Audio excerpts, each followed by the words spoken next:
सो है guys, welcome back to my to videos. तो इस वीडियो में दोस्तों डिस्कस करने वाले हैं यहाँ पर कुछ इंपॉर्टेंट कंपनीज को और उनसे रिलेटेड कुछ इंपॉर्टेंट अपडेट्स हैं जिसकी बात करेंगे इस वीडियो में। तो चलिए दोस्तों वीडियो की शुरुआत करते हैं। सबसे पहली कंपनी की बात करते हैं। पहली कंपनी का नाम है दोस्तों पीजी इलेक्ट्रोप्लास्ट लिमिटेड।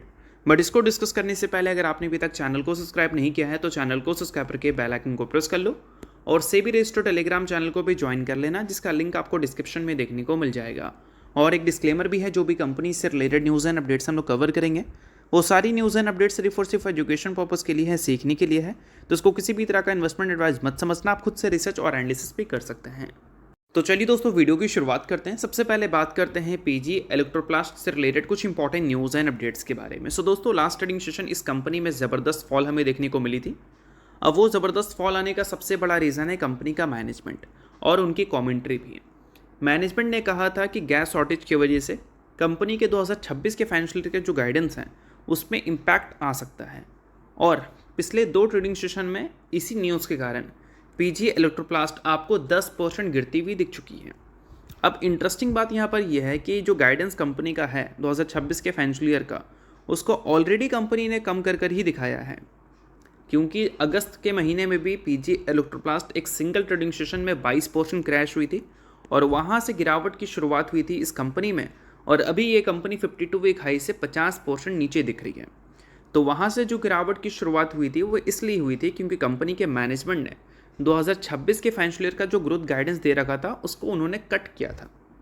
अब यहाँ पर मैनेजमेंट अगर बोल रही है कि जो हमने फ्रेश गाइडेंस दिया है उससे भी नीचे नंबर कंपनी का दिखेगा, तो इन्हीं सारी चीज़ों की वजह से कंपनी में गिरावट आपको देखने को मिल रही है। अब देखो दोस्तों, चीज़ों को मैं थोड़ा सा डिटेल में समझा देता हूँ। तो देखो यहाँ पर मेंशन किया गया है कंपनी का जो टोटल रेवेन्यू गाइडेंस है उसको कट कर कंपनी ने रेंज दिया था 6,550 करोड़ से लेकर 6,650 करोड़ तक का। बट यही कंपनी ने पहले गाइडेंस दिया था 7,200 करोड़ का अपने रेवेन्यू का। यानी कि पहले कंपनी बता रही थी कि 7,200 करोड़ का हम साल में रेवेन्यू रिपोर्ट करेंगे, उसको कंपनी ने कर एक रेंज दे दिया था 6,500 से लेकर 6,600 तक का। ठीक है, और इस कारण एक सिंगल ट्रेडिंग सेशन में 22% ये कंपनी टूटी थी। और सिर्फ ऐसा नहीं कि रेवेन्यू गाइडेंस ही कंपनी ने कम किया था, इनफैक्ट प्रॉफिट गाइडेंस को भी कंपनी ने कम किया था, जो कि आप यहाँ पर मेंशन देख सकते हैं। कंपनी ने पहले बताया था कि हम 405 करोड़ का प्रॉफिट रिपोर्ट करेंगे, फिर कंपनी ने कम कर 300 करोड़ से लेकर 310 करोड़ का प्रॉफिट गाइडेंस रिपोर्ट किया था। और इस कारण गिरावट हुई थी काफ़ी भयंकर, जो कि आप सभी को याद ही होगा अगर आप इस कंपनी के पुराने शेयर होल्डर हैं तो। अब मान लो कंपनी ने गाइडेंस कम कर दिया, आप उन सारी चीज़ों को प्राइस्ड इन होते हुए देख भी लिए। अब यहाँ पर कंपनी अगर बोलेगी कि गाइडेंस जो हमने फ्रेश दिया है उसमें भी इम्पैक्ट आ सकता है, तो यही सारी चीज़ें कहीं ना कहीं इन्वेस्टर्स के कॉन्फिडेंस को लूज़ करती है और इन्हीं सारे कारणों की वजह से गिरावट इस कंपनी में दिख रही है। और इस चीज़ को लेकर कंपनी ने बताया भी था, CNBC TV 18 के साथ जो इंटरेक्शन इनकी हुई थी उसमें कंपनी के मैनेजिंग डायरेक्टर ने बताया था कि 1 वीक का जो प्रोडक्शन है वो ऑलरेडी जा चुका है इस कंपनी से, यानी कि 1 हफ्ते का प्रोडक्शन लॉस्ट हो चुका है कंपनी से। क्यों भाई? क्योंकि गैस शॉर्टेज हमें दिख रही है और कंपनी AC मैन्युफैक्चरिंग प्लांट को उस लेवल से ऑपरेट नहीं कर पा रही जिस लेवल से ऑपरेट पहले किया करती थी। यानी कि 1 महीने में पूरा 300 दिन की अगर प्रोडक्शन कंपनी करती थी तो 1 हफ्ते का प्रोडक्शन अब कंपनी नहीं कर पाएगी। ठीक है, ये सारी चीज़ें कंपनी ने बताई है और इन सारी चीज़ों की वजह से ही गाइडेंस में इम्पैक्ट आ सकता है, ऐसा मैनेजमेंट ने बोला है। बाकी देखते हैं कि कंपनी के अर्निंग्स में इम्पैक्ट देखने को मिलेगा भी या नहीं। अभी जो कंपनी के साइड से इंपॉर्टेंट स्टेटमेंट है वो मैंने आपको समझा दिया। तो अब दोस्तों वीडियो में आगे बढ़ने से पहले बात कर लेते हैं एक सेबी रजिस्टर्ड टेलीग्राम चैनल के बारे में जिसका नाम है ट्रेडर पाजी। इनका रजिस्ट्रेशन नंबर आप यहाँ पर नोट कर सकते हैं। 8 साल से भी ज़्यादा का एक्सपीरियंस है इनको ऑप्शन एंड स्विंग ट्रेडिंग में। और इनके टेलीग्राम पे चैनल, इसके अलावा दोस्तों मार्केट समरी से रिलेटेड कंप्लीट डिटेल्स आपको यहाँ पर अपडेटेड देखने को मिलती है। उसके अलावा मार्केट के जो इंपॉर्टेंट लेवल्स हैं वो सारी चीज़ें भी आप यहाँ पर चेकआउट कर सकते हैं। साथ में दोस्तों कंपनी के टेक्निकल्स को प्रॉपर एनालिसिस कर यहाँ पर अपडेट किया जाता है, जिसको भी चेकआउट आप कर सकते हैं बिल्कुल फ्री ऑफ कॉस्ट। तो लिंक आपको डिस्क्रिप्शन में देखने को मिल जाएगा, लिंक के थ्रू जाकर चैनल को बिल्कुल फ्री में आप ज्वाइन कर सकते हैं। तो चलिए दोस्तों बात करते हैं अब अगली कंपनी के बारे में। सो अगली कंपनी का नाम है VBL, यानी कि वरुण बेवरेजेस लिमिटेड। अब दोस्तों VBL का ट्रैक रिकॉर्ड देखोगे आप पिछले 6 महीने का या फिर पिछले 1 साल का, तो VBL अपने पोटेंशियल के हिसाब से परफॉर्मेंस आपको डिलीवर करती हुई दिखी नहीं है। इनफैक्ट एक डेटा हमें काफ़ी ज़्यादा शॉक किया था कि 1 साल में जब से VBL की लिस्टिंग हुई है तब से लेकर अब तक 1 साल में पहली बार हुआ है कि VBL ने नेगेटिव परफॉर्म किया है। और ये सारी चीज़ें आपको दिखाता है कि वीवेल अभी के टाइम पे उस फेज़ पे गुजर रही है जो कि अब तक वीवेल ने कभी भी वो फेज़ देखा ही नहीं था। बट ये सारी चीज़ें तो चलो हर कंपनी में आती हैं। अब इन सारी चीज़ों के बाद वीवेल क्या कर रही है उस पर हमें ध्यान देना है।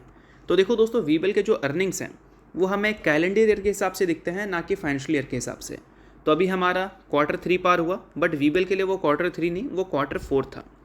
तो Q4 पूरे साल का नंबर रिपोर्ट करता है, और पूरे साल का बैलेंस शीट अगर आप इस कंपनी का देखोगे 2025 का, तो वहाँ पर कंपनी की रिजर्व्स 15,900 करोड़ रुपये जो थे वो बढ़कर 18,900 करोड़ रुपये जा चुके हैं, यानी कि 3,000 करोड़ का जंप कंपनी के रिजर्व में दिखा है।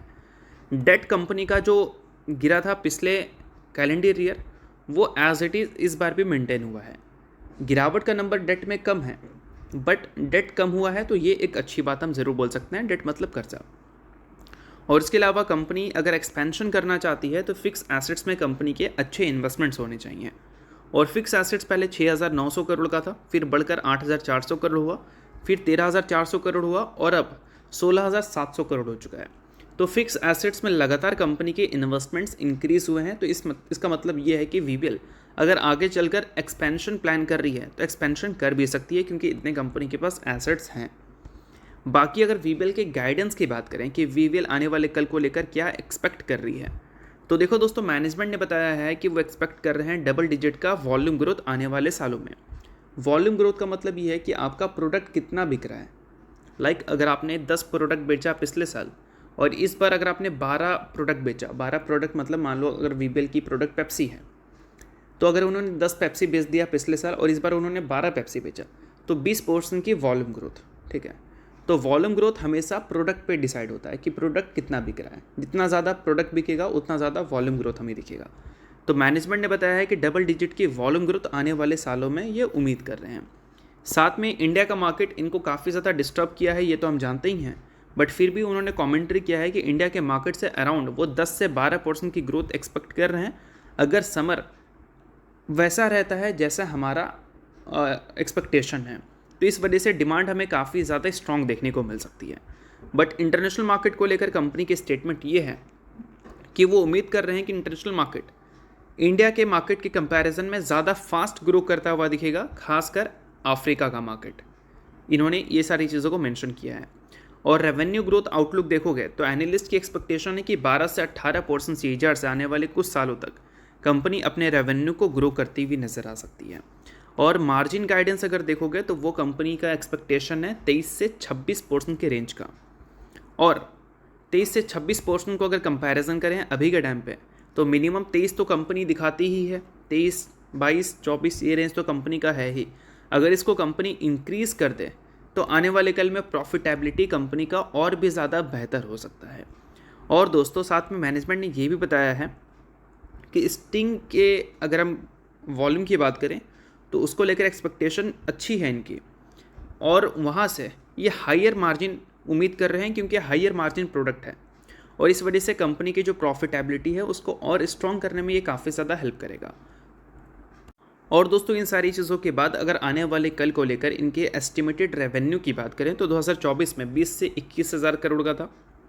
26 में एक्सपेक्टेशन है कि 24,600 करोड़ से लेकर 25,200 करोड़ तक का एस्टिमेटेड रेवेन्यू दिख सकता है। बाकी अगर हम 27 की बात करें तो 28,000 से लेकर 30,000 करोड़ तक का रेवेन्यू कंपनी अचीव कर सकती है, क्योंकि कंपनी ने अच्छा कैपेक्स किया है। इसका मतलब अगले कुछ सालों तक कंपनी को अच्छे ग्रोथ प्रोजेक्शन दिख सकते हैं। बाकी देखते हैं ये सारी चीज़ों को कंपनी एग्जीक्यूट कर पाती है या नहीं, और एग्जीक्यूट करती है तो कितनी अच्छी तरह से करती है। बाकी दोस्तों, अगर आपने अभी तक सेबी रेस्टो टेलीग्राम चैनल को ज्वाइन नहीं किया है तो उसको जाकर आप ज़रूर ज्वाइन कर लो, लिंक आपको डिस्क्रिप्शन में देखने को मिल जाएगा। अब इसके अलावा बात करें अगली कंपनी के बारे में, तो अगली कंपनी का नाम है एनलॉन हेल्थ केयर। रिसेंटली दोस्तों कंपनी के बोर्ड ने स्प्लिट एंड बोनस की अनाउंसमेंट की थी। स्प्लिट 1:5 के रेशियो में था और बोनस 1:1 के रेशियो में था। सो अगर आप इस कंपनी के इन्वेस्टर हैं तो बेशक इस न्यूज़ को आप नोट कर सकते हैं। इन्वेस्टर नहीं आप इग्नोर कर सकते हैं। न्यूज़ 30 वजह से मैंने बता दिया, बाकी ये किसी भी तरह का रिकमेंडेशन नहीं है। तो होप करता हूँ ये वीडियो आपको अच्छा लगा होगा। लाइक कीजिए, पहली बार सब्सक्राइब कीजिए। वीडियो के लिए बहुत बहुत शुक्रिया।